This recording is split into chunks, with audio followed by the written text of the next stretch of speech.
Hi there. Welcome back to Tax Sale Insiders. Glad to have you. We're a podcast and interview session basically to talk about different subjects across the industry. And we have met and gathered experts in the industry, attorneys, other service providers in the industry and interviewed them. And as lately, Brian and I have been sitting down and chatting about specific subjects to glean some information from Brian, a little bit from me, but a lot from Brian in the 13 plus years that we've been doing this business. So Brian, I guess let me formally introduce. My name is Rachel Seidensticker. I am the COO, and Brian is the CEO of Tax Sale Resources. Brian, thanks for coming back. And hi, everybody. Thanks for having me. Yeah, it's always good. I feel like it's our opportunity to kind of chat differently about the industry, right? We are in this, we're immersed in this every single day, but to be able to look at it from, an investor perspective. And that's the whole key, everybody, is that when we sit down and talk about these subjects, we're trying our hardest to bring you the information to look at it as an investor and how it can benefit you and what you can do. But big caveat, we are not attorneys. We don't consider ourselves experts. We feel we're knowledgeable, but we're not attorneys. So we're not here to give legal advice. We're very careful about ensuring and encouraging all of you to do your own due diligence, do your own research, seek out attorney advice where necessary. So I'd like to give that little disclaimer. In other words, if you listen to what we say, you go out and you make a mistake, don't blame us. Yeah. Way to keep it real, Brian. Yeah, a little bit of that. But also, I think truly, there's a lot of nuances, right, that we don't necessarily capture in these talks. We give high level information. It's important to make sure you understand the nuances. So anyway, all right, enough said. Let's get to the nitty gritty, Brian. We're here to talk today about over the counter. That's the key. OTC is the catchphrase. Over the counter liens. So wrap your head around that for a minute. And I guess start with the all encompassing, what are over the counter liens? What the heck does that mean? Well, I think it's a term, I don't know if we invented it, we certainly embraced it, but it's this whole concept of not having to go to an auction, right, to buy a lien, right? I want to buy them directly from the county, whether that's before the auction, after the auction, not associated with the auction, whatever it may be. I want to buy this lien directly from the county or from the jurisdiction, right, if it's not a county, without having to attend an auction. That's what we consider an OTC, or over-the-counter lien. I like it. So high level, how does that work? How do you go buy them then? Well, I guess you work with the jurisdiction, right? and each state either has, states that have lien sales, right, typically have rules for if liens don't sell at auction, what happens to them. And there can be a lot of reasons for why things end up in an OTC list, right? There are some states where they don't have an over-the-counter process. The process is it just goes to auction again, and then again, and again. And then after some point in time, they just say, just to sheet the property to the county, right? There are states like that. Most states have a process that says, okay, well, if it didn't sell at the auction, fine, set it aside. And if somebody comes along and wants to buy it, fine, they get to buy it, right? There's that's kind of how the process works. Yeah, I like that. I kind of want to interject one key phrase here that you'll see a lot when it's attached to these OTC liens would be county held or struck off, right? So usually, as you said, they've been offered at sale, and then if they didn't sell, they're struck to the county, or the county then holds them, right? That's the basic concept. So exactly. Terminology in this industry, there's a lot of overlap. So those are two words I wanted to kind of throw out there as things to look for as an investor. Are there what kind of returns? What kind of a return can an investor maybe expect on the over-the-counter liens specifically? Well, again, every state's a little different, but in general, it's going to be the statute maximum, right? So in Arizona, you go buy an over-the-counter lien, you'll get the 16%. You do it in In Florida, you'll get the 18%. You do in Illinois, you'll get, what are we at? 30% now annually? 24. Okay. 24 annually, right? So you typically get the statutory maximum, which is great, right? So that's what you can earn.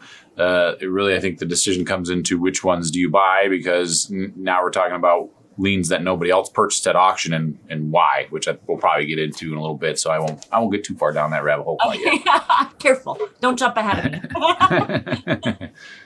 Well, I guess that brings up the point of like the benefits, some quick benefits to buying these over-the-counter liens. I think you nailed one, so go ahead and stress that. But what are some benefits to buying these in this way?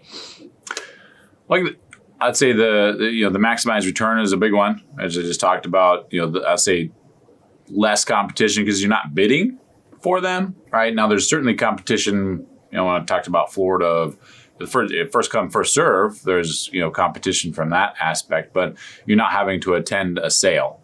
That's a benefit. The fact that they're already there, right? A lot of the not a lot, but there's one of the biggest pains of buying liens at auction is how many redeem prior to the auction. So you do all this research, and at the end of the day, you go to buy it, and lo and behold, it's already redeemed. So that's that is basically avoided, right? You're doing all this research, and if you find one that you want to buy, as long as nobody else swooped in and got it before you, it'll be there. It's not like it's going to redeem.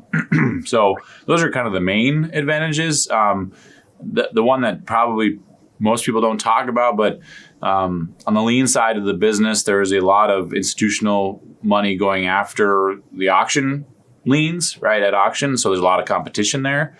Mm-hmm. And there's really two ways, if you're a smaller investor, to compete with that. One is you choose a very specific niche and a type of lien that maybe the institutional buyers aren't after. What does that mean?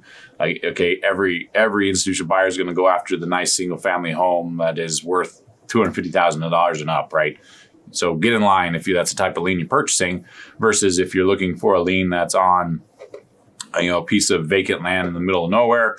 Not many institutions are going to go after that. So you might be able to find your niche, right, if you want to attend an auction, or you avoid the auctions altogether and you try to find these through over-the-counter processes. So those are, I'd say, the two ways of getting into the lien side of purchasing.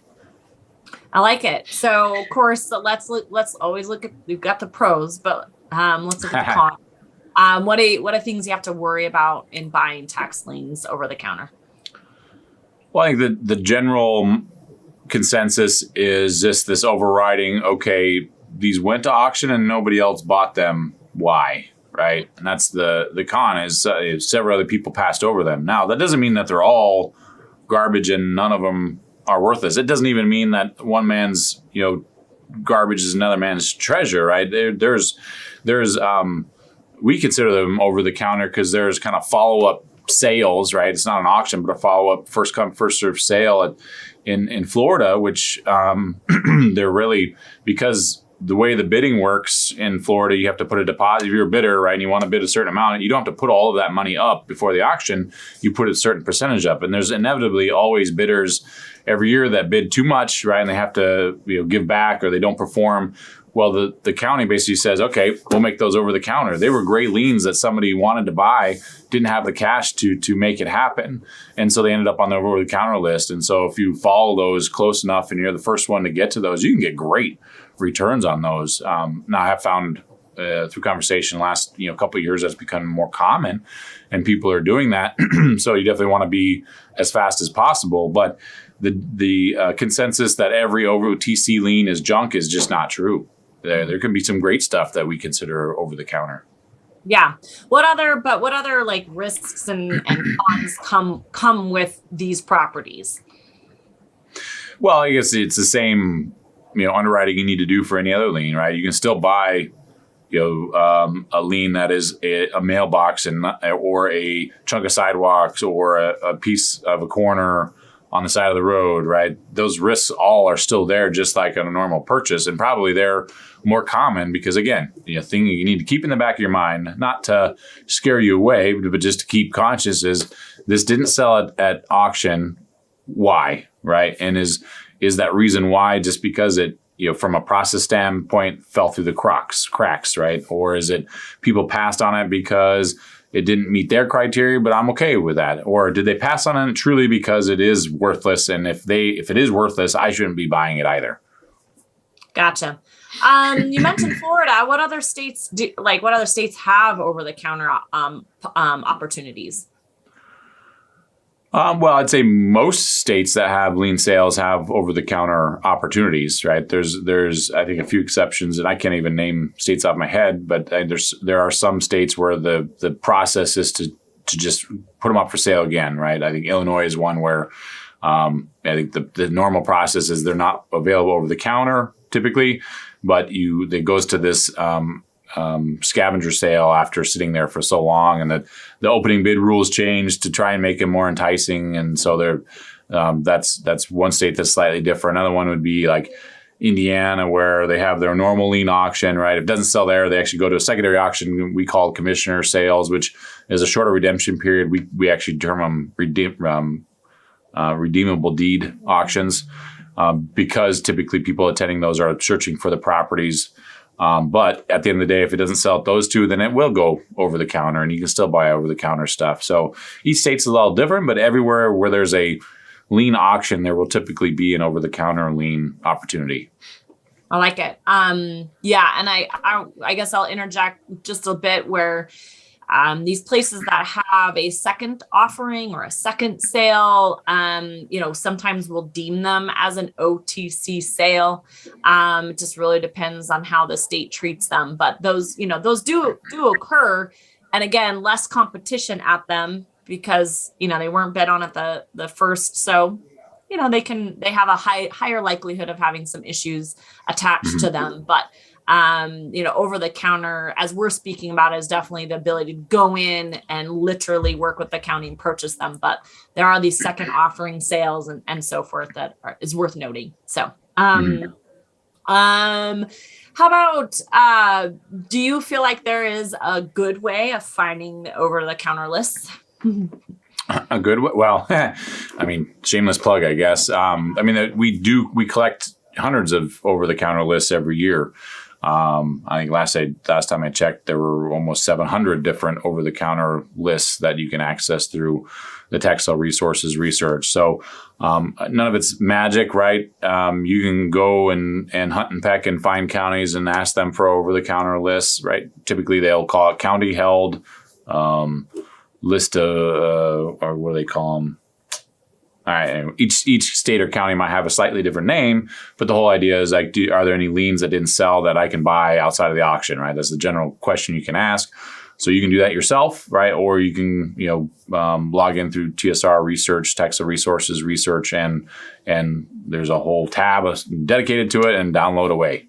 Yeah. And we update them monthly. So because obviously there's parcels that drop off and so forth. So we try to keep those updated regularly so you can kind of see the current availability. So, all right, if you could capture kind of a quick step-by-step process for an investor to get started, how would you point them that direction? Well, a lot of it is identical to buying, liens at the auction, right? Is, find the list, right? Define your model, find the list, do your research, buy lien, right? That process is the same. It's slightly different in the fact that you still need to define your model. That's the same, right? You still need to find the list, right? Which you can do through TSR either way, or you can do through the county, whether you're attending an auction or going over the counter, you can do that through the county. You need to do your research, which is identical, right? If it fits your model, how do you do and ensure that you're not stepping into any potholes or traps, right? The research is identical whether you're attending the auction or not. And then you go buy them, right? And you typically is a process with the county or jurisdiction to buy them. Sometimes it's a form you got to fill out. Sometimes it's just an online portal you can go buy them. It just depends on what that process, but the same steps are followed as far as from identifying to purchasing. It just might be a slightly different timeline. One, because you're not beholden to a sale date potentially, but you still need to follow the same steps. Great. Cool. Well, any words of wisdom to send our investors off to get started and what that looks like? Yeah, I think the main one is just this, and I was certainly no exception to this overriding opinion of every over-the-counter lien is crap, right? Or it's garbage, right? Nobody bought it. There's a reason. And there's a lot of that. Don't get me wrong. There's a lot of that, and you need to keep that in the back of your mind. But there are certainly holes out there from, I'll just name a hole of why things filter through us. There's sometimes liens that weren't on the original advertised list that are added last second. They don't make it on a lot of investors' radar. Nobody buys them. That doesn't mean that they're all junk, right? Those are the needles in the haystack you're after. Or in Florida is another good example. Somebody bid on that lien, right? Didn't have the funds, so it went to this over-the-county follow-up sale. Those are the liens worth bidding on, right? Those aren't all junk. And there's certainly still states and counties out there where there's just not enough demand to buy all the liens, right? Or a specific type of lien. And so if you've got a niche that you're searching for them, those still exist. And so assuming that it's all worthless is just not accurate. Definitely do your research the same way you normally do. Definitely keep in the back of your head that, somebody passed this up, why, and make sure you do your due diligence, but you don't have to assume that it's all worthless stuff out there. I appreciate that. And I think that's a great point. And you actually touched on the thing I wanted to be sure to bring up, which is counties add parcels last minute to sales. And that happens. I'm not going to say frequently, but it happens. And, those are definitely those gems that can be found. So awesome, Brian. Well, thank you so much. I think this is an art. I think over-the-counter tax liens is definitely a niche of the industry that is interesting. And I think, it's good for us to kind of share what we see and how to go about getting started. So thank you for your information. Appreciate it. Oh, thanks for having me. Good luck, everybody. Yep. Happy investing. Take care.